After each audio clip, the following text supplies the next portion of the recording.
todo el deseo de seguir en esta conversación con el gran Paco Cruz y con Toño Ruiz, desde luego, pero bueno, pues ahorita Antonio Toño Ruiz, que está en este espacio habitualmente, pues está en camino, ya lo vio usted ahí en el tren, y bueno, pues vámonos con información, vámonos con análisis, porque aquí nosotros no vemos solamente las noticias o damos las notas por encimita, no, hay que darle al análisis fuerte y rotundo. Y fíjese que yo quiero tocar un tema muy, que me parece de la mayor relevancia, pero antes de eso, que va a ser el de Yasmín Esquivel, yo quiero hacer un poquito de énfasis en un tema que me parece muy, muy, muy relevante. A ver si tienes por ahí, mi querido don David, el clip B, donde el gobernador Alejandro Armenta felicita al señor Riestra. Y ahorita le voy a platicar, porque el señor Riestra pues ha sido elegido como presidente del Partido Acción Nacional, aquí cerca, ahí en la ciudad, pues en el estado de Puebla. Póngamelo, por favor, mi querido David. Éxito, porque lo eligieron, qué bueno, fue una elección que ellos determinaron, como sucedió con Morena, con Roca, y a todos los partidos mi respeto. Creo que queda la dirigente de la Movimiento Nacional del MC, y a todos los dirigentes voy a pedirles que me permitan reunirme con ellos. Así es que yo a Mario Riestra le extiendo mi brazo, mi mano para acompañarlo de manera respetuosa. Se lo diga a los diputados del PAN, en la Cámara de Secretaría, las propuestas que tengan son bienvenidas. Yo soy de Morena, pienso conducirme con los principios de Morena, pero debo de construir con ellos la forma que nos merecemos todas y todos. Así es que no hay ningún problema. Pues ahí está el gobernador Alejandro Armenta felicitando a Mario Riestra. Es el nuevo dirigente del PAN y a mí me parece muy bien por este saludo del gobernador Alejandro Armenta, digamos, no al PAN, sino a las distintas fuerzas políticas. Eso habla de que Armenta quiere establecer un diálogo frontal. Sin embargo, porque ya sabe usted, siempre hay un pero. Y hay que decir las cosas como son. Y hay que decirle a la gente que Mario Riestra es toda una fichita.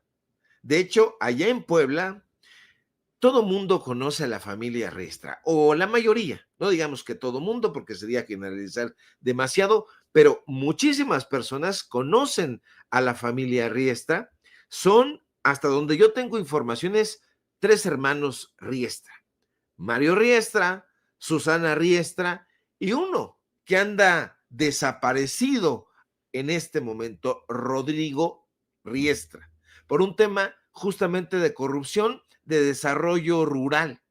Y déjeme contarle, porque ya sabe que nos gustan los datos duros, sin censura, que en 2019 lograron frenar una solicitud para investigar a los Riestra Piña, que son estos hermanos, por corrupción. Y usted sabe perfectamente que cuando el río suena es porque agua lleva. Y en este caso no son ocurrencias. Muchos reportajes que se llevaron a cabo en ese momento entre prácticamente desde 2018, 2019, 2020, ahí se dio a conocer el fraude que se dio con unas empacadoras de zanahoria en la zona de Tecamachalco, donde se involucraba precisamente a Rodrigo Riestra, hermano del hoy dirigente del Partido Acción Nacional allá en Puebla, Mario Riestra. Ahora, usted tiene que saber todo esto porque de pronto estos personajes parecerán muy, pues muy dispuestos para el diálogo, muy dispuestos para crear. Eso es lo que van a decir. Pero los Riestra Piña en realidad son corruptos hasta la pared de enfrente. Este señor Rodrigo Riestra Piña fue secretario de Desarrollo y Ordenamiento Territorial en los gobiernos estatales de Moreno Valle, de Tony Gali Fayad, así para que usted lo vea ahí. Mario Riestra estuvo al frente de la Secretaría General del Ayuntamiento de Puebla en el gobierno municipal de Tony Gali. Este personaje que ha reaparecido, incluso lo vimos ahora que fuimos a hacer la cobertura allá en la toma de Alejandro Armenta en Puebla, pero estos personajes son cercanos a Tony Gali. Ahora, Susana Riestra fue titular de la Secretaría de Desarrollo Social en la Administración Estatal de Gali.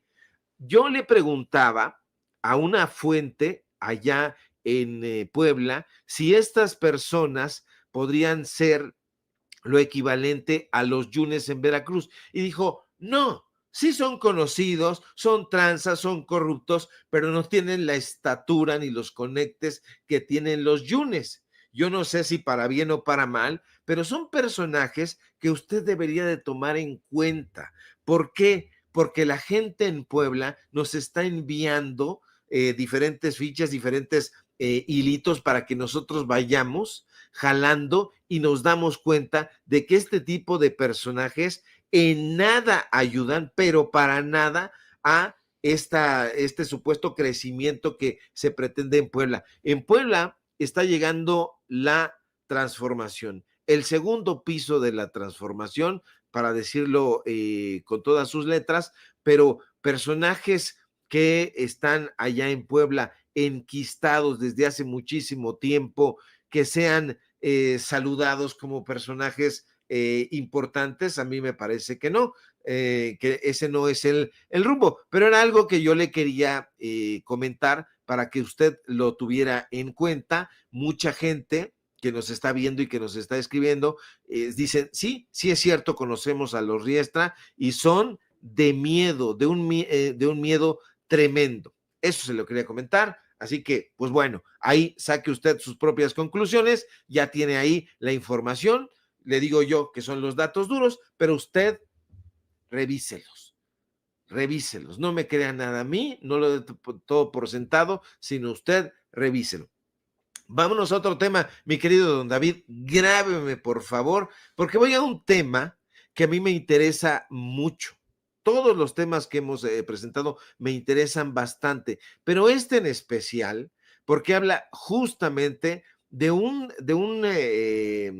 serie de lugares en donde nosotros hemos puesto especial énfasis, que ha sido justamente en la burocracia dorada de la Suprema Corte de Justicia de la Nación, pero también en la burocracia dorada de la Universidad Nacional Autónoma de México. Y usted me dirá, ¿de qué se trata este asunto, Sevilla? Bueno, pues la burocracia dorada, que desde hace años, pero años, tiene secuestrada a la UNAM, ha perdido una batalla que habían llevado sin razón, y todo está de la mano.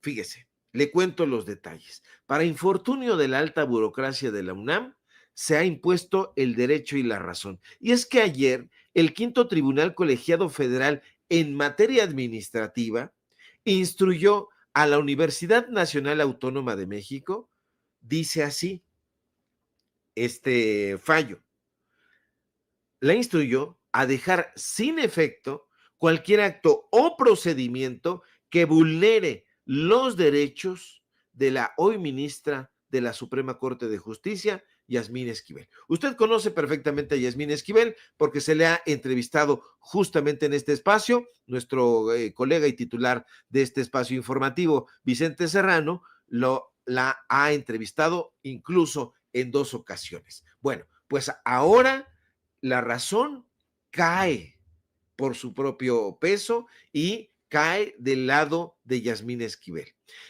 Y esta información, desde luego, punza en la entraña de Norma Piña y sus secuaces. ¿Por qué? Porque por unanimidad de votos, este tribunal deja claro que Yasmín Esquivel Moza es la única titular de los derechos de autor sobre su tesis profesional.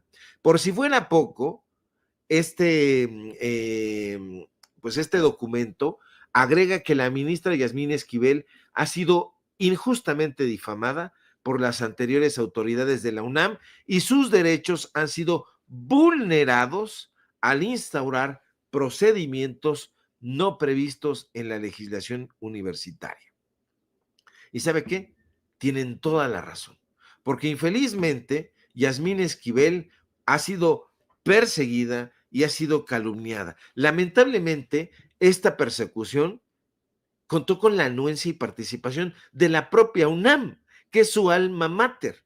El embate, de hecho, ahí desde, fíjese, fue orquestado desde diferentes flancos, pero uno de esos flancos tuvo su epicentro en la máxima casa de estudios y estuvo capitaneada por el exrector Enrique Graue, quien, por cierto, usted lo sabe, se lo hemos presentado con datos duros, se presentaba como doctor cuando en realidad no contaba con esos estudios. Era un falso doctor. Él dijo en su momento, cuando se le preguntó, que era un doctor en términos coloquiales. Bueno, el embate contra la ministra Esquivel fue ejecutado, ahorita estábamos platicando justamente de estos personajes, por el golpista y palafrenero de Enrique Krause, Guillermo Sheridan, un sujeto que una y otra vez fue exhibido en la conferencia mañanera en épocas del presidente López Obrador,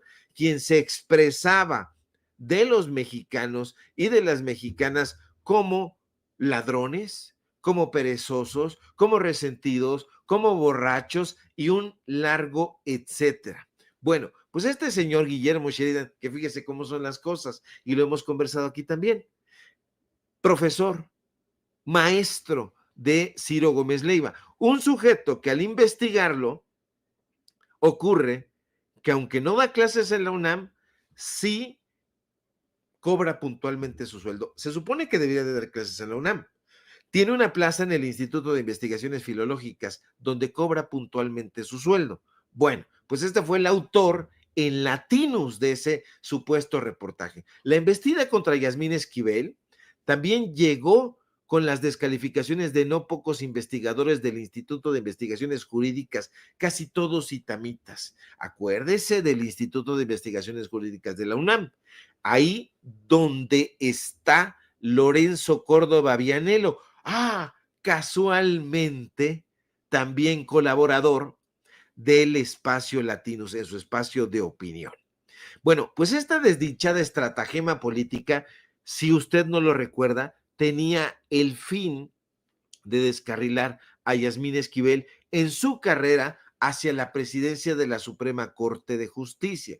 Esquivel en ese momento competía con Norma Piña y Yasmín Esquivel le llevaba ventaja. Pero que Esquivel ganara representaba un peligro para el conservadurismo que actualmente y desde ese momento comenzó a imperar en la Suprema Corte de Justicia de la Nación.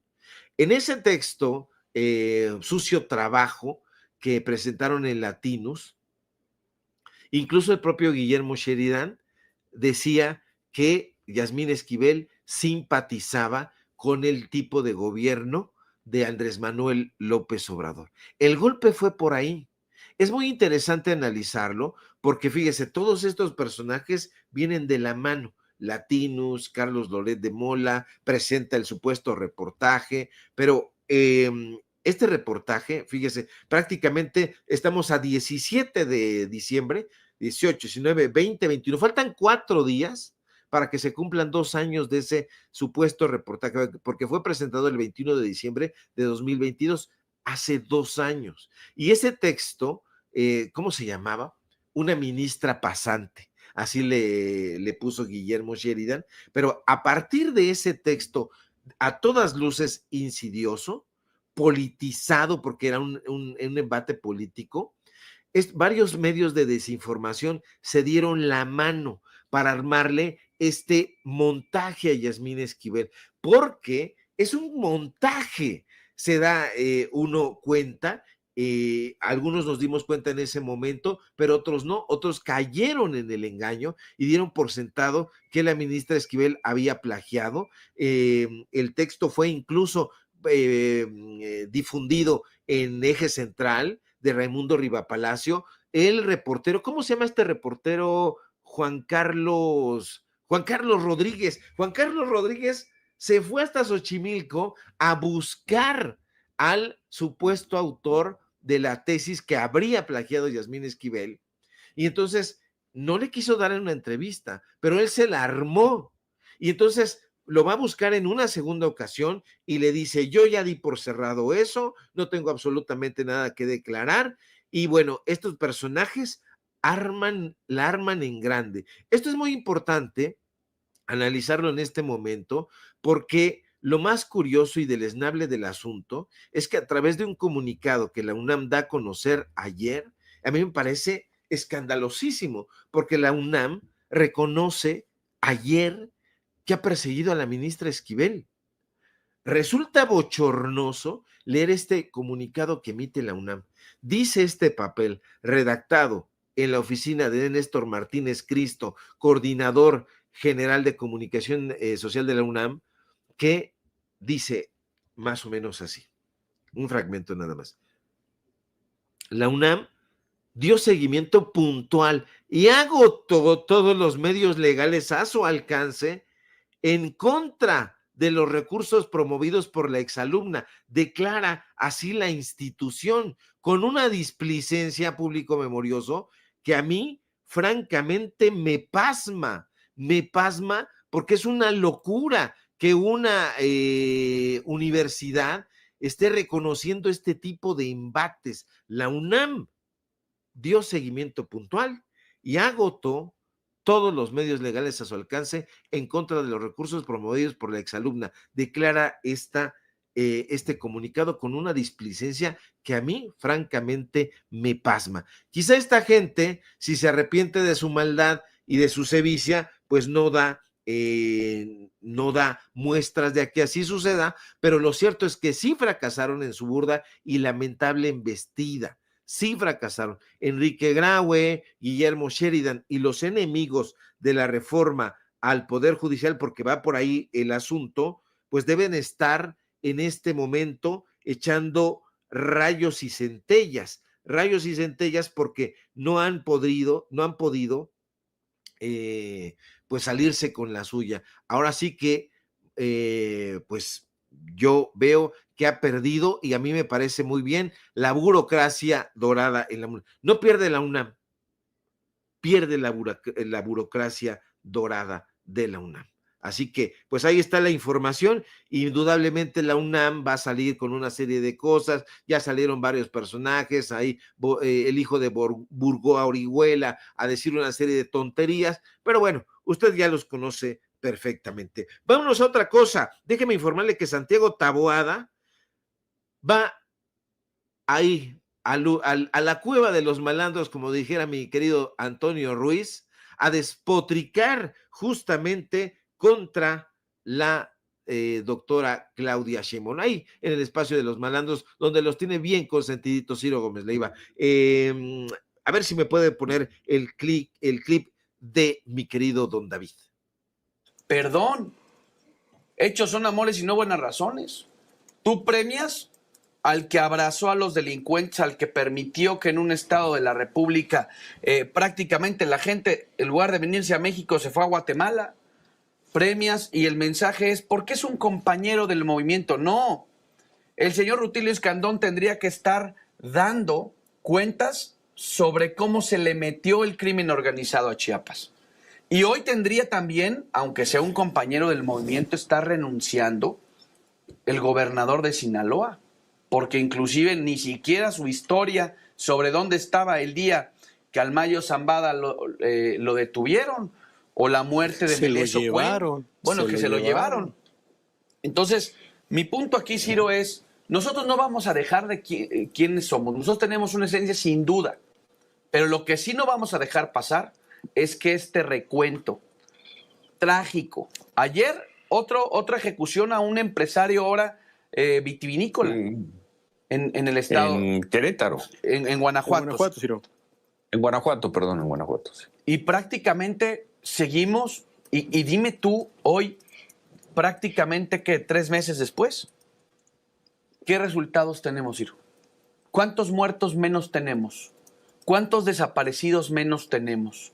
Hoy la gente en este país se siente más segura. Bueno, ya hasta los secretarios del gobierno de Claudia Sheinbaum se meten a sus casas a robarles. Ciro, ahí está la secretaria del Bienestar. No se metieron a su casa en la semana. Tú lo reportabas hace unos meses en una columna tuya en el Excelsior. Otra vez los robos en la Ciudad de México. Sí. A ver, ¿qué es esto? ¿Qué país, qué ciudad, qué estados de la República? ¿Qué pretexto tienen, Ciro? ¿No le acaban de aprobar una reforma para hacerles prácticamente facultades plenipotenciarias en materia de seguridad? Y entonces, están empezando. ¿Empezando, Ciro? Están empezando. Está empezando son este un gobierno movimiento también. que llevan 6. Bueno, pues ahí está la información. Y mire, Ciro lo traiciona el inconsciente, el subconsciente, como usted lo quiera llamar, porque hay polémica. Ese es otro rollo, el inconsciente, el subconsciente. Pero lo traiciona. ¿Por qué? Porque usted lo escuchó bien, dijo, en Querétaro, y Santiago Taboada, le dice, no, en Guanajuato. Y yo aquí voy a hacer un pequeño análisis. ¿Por qué están ocurriendo estas tragedias, lamentabilísimas desde luego, en los estados donde gobierna el Partido Acción Nacional? Yo me pregunto si será o no casualidad, terrible casualidad, que lo sucedido en la plaza de Juriquilla, en Querétaro, donde asesinan a este empresario, es casualidad. Yo me pregunto si lo ocurrido en el bar Los Cantaritos, allá en Puebla, en el municipio de Puebla, será casualidad. Ahora están ocurriendo, y desde hace muchísimo tiempo, tragedias que tienen que ver con pérdida de vidas humanas en Guanajuato. Y entonces Santiago Taboada lo tiene perfectamente bien registrado. Y se lo va y se lo dice a Ciro Gómez Leiva. Y Ciro Gómez Leiva, pues lo traiciona el inconsciente. Dice, Querétaro, no, esta vez fue en Guanajuato, porque cuando no ocurre en Guanajuato, ocurre en Querétaro. ¿Qué es lo que está sucediendo realmente ahí? Hay muchísimas voces que están sugiriendo que podría estarse calentando la plaza. En esos términos lo dicen.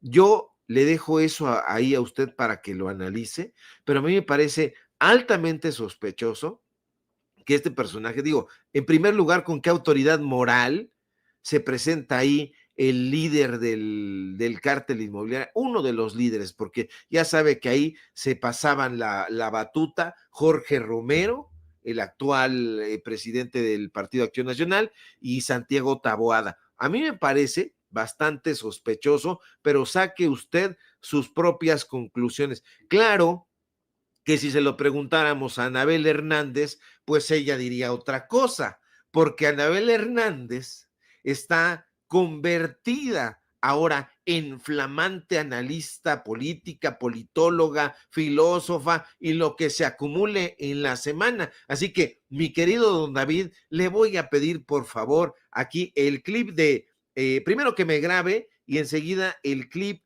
de Anabel, que es el clip C, por favor. Póngamelo, mi querido David, para que usted escuche nada más de qué tamaño es la sabiduría, lo digo irónicamente, de Anabel Hernández. Miembros del Poder Judicial, no dudo ni un instante que debe haber muchos ciudadanos de buena fe que quieran esta posición, pero pues también habrá otros vivaces, ¿no? O impulsados por el poder político, o impulsados por los intereses empresariales, o impulsados por el crimen organizado, que quieran llegar a sentarse ahí en estas posiciones y bueno, que vayan pensando en estos riesgos que existen, incluyendo perder la vida, ¿no? Estamos hablando realmente de una situación muy delicada. Yo pude estar en la Suprema Corte la semana pasada y hablé con uno de los ministros que hablaba realmente del colapso que será para el sistema de justicia mexicano esta elección de jueces y además este tipo de jueces, magistrados y ministros elegidos de esta manera ya impartiendo justicia. El pronóstico que escuché de un ministro, de diferentes funcionarios del Poder Judicial, es que realmente esto será una catástrofe que tendrá graves daños para la justicia. Los principales afectados, por supuesto, serán las víctimas, ya sea de casos civiles, ya sea de casos penales, serán las víctimas las principales, dijéramos, damnificados, afectados por esta resolución que se ha dado. Y bueno, más allá de lo que he señalado, estamos viendo que si el gobierno de Claudia Sheinbaum ha mandado, ya nos había dicho que iba a mandar un nuevo plan de seguridad para Guerrero, ya la señora Evelyn Salgado también se había comprometido, ya supuestamente había más miembros de la Guardia Nacional, del Ejército. No ha funcionado como no ha funcionado en Sinaloa. Yo creo que es hora de decir, todavía es pronto, estamos hablando de casi 4 meses de gobierno. ¡Ey, señora Sheinbaum! Despierta y entienda que la estrategia que está siguiendo, pues evidentemente no está funcionando, y no solo parecía no está funcionando, sino en algunos casos parecía estar empeorando las circunstancias. Bueno, pues así están las cosas. Anabel, bueno, nos estás contando un off the record. Mire, Anabel Hernández habló de todo y de nada. A lo mejor yo soy un pasguato, público memorioso, seguramente yo soy un pasguato, pero esa señora habló largo y tendido, vaya usted a saber de qué cosa, pero yo no le entendí nada. Hizo una revisión tremenda en las rodillas, evidentemente sin datos duros, sin información precisa. Ya sabe que ella practica el periodismo de ficción, este periodismo literario. A mí me parece muy peligroso que esta mujer tenga esos micrófonos, bueno, ya ahí con el tan vapuleado micrófono de Aristegui Noticias, y bueno, Carmen, ni se diga, qué pena con Carmen, que en algún momento se presentó como una auténtica periodista y que a la vuelta de la esquina nos dimos cuenta de que no lo era, ni tantito, y bueno, pues habló desde un desconocimiento tremendo, y lo único que lanzó fue una diatriba enorme, inagotable, esta soflama que es incandescente y que no termina jamás. Pero pues ahí tiene muy buena cabida con Carmen Aristegui y le publican sus libros que se venden como pan caliente. Yo creo que ella los debería de someter a algún premio literario y sin duda ganarían, porque es literatura policíaca. Yo lo veo de esa manera, personajes que toma de la realidad para meterlos en una amalgama absolutamente ficticia. Y bueno, pues no va a haber el narcotraficante que salga y le diga, es que no fueron así las cosas, es que, ojo, Anabel, fueron de esta manera, así y asá. Pues no, pero bueno, pues Anabel ha encontrado un buen modus vivendi de esa parte. Pero que tiene